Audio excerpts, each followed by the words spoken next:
ஆண்டவரால் ஆசீர்வதிக்கப்பட்ட அருமையான தேவ ஜனங்களே, இன்று நாம் வாசிக்கக்கூடிய தலைப்பு என்னவென்றால், நேர்த்தியாய் படைத்தவர்.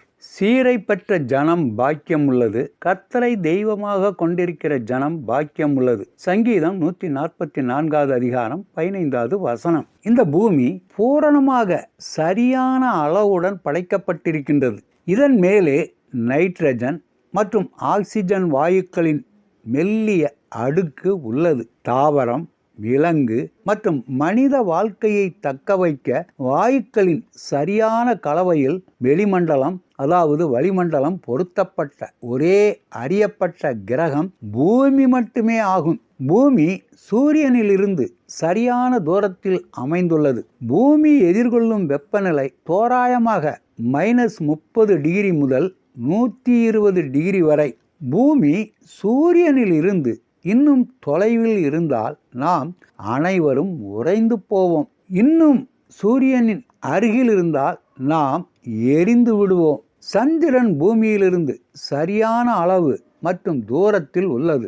நீர் நிறமற்ற, வாசனையற்ற மற்றும் சுவையற்றதாக இருந்தாலும் எந்த உயிரினமும் நீர் இல்லாமல் வாழ முடியாது. தாவரங்கள், விலங்குகள் மற்றும் மனிதர்கள் பெரும்பாலும் தண்ணீரை கொண்டுள்ளன.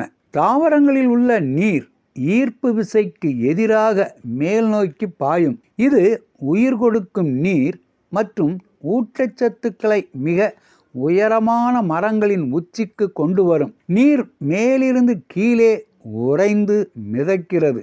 எனவே மீன்கள் குளிர்காலத்தில் வாழ முடியும். மனித மூளை ஒரு வினாடிக்கு 1 மில்லியனுக்கும் அதிகமான செய்திகளை செயல்படுத்துகின்றது. அதற்கு பகுத்தறிவு திறன், உணர்வுகளை உருவாக்குதல், கனவு காணுதல் மற்றும் திட்டமிடுதல், நடவடிக்கை எடுக்க மற்றும் பிற மக்களுடன் தொடர்புபடுத்தும் திறன்கள் உண்டு.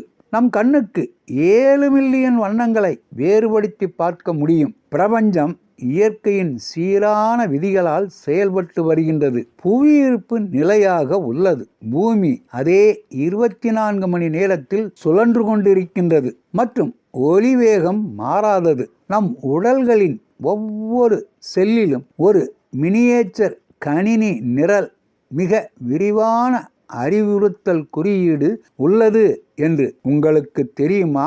குவாண்டம் எலக்ட்ரோடைனமிக்ஸ் நோபல் பரிசு வென்ற ரிச்சர்ட் பெஞ்சமின் கூறினார், இயற்கை ஏன் கணிதமாக இருக்கிறது என்பது ஒரு மர்மமாகும். ஒவ்வொன்றிலும் விதிகள் உள்ளன என்பது ஒரு வகையான அதிசயமாகும் என்று கூறியிருக்கின்றார். ஆம், அந்த அதிசயம்தான் இயேசு கிறிஸ்து. இந்த உலகத்தை நேர்த்தியாய் நம்மிடம் கொடுத்த கர்த்தரை தெய்வமாக கொண்டிருக்கிற ஜனம் பாக்கியம் உள்ளது.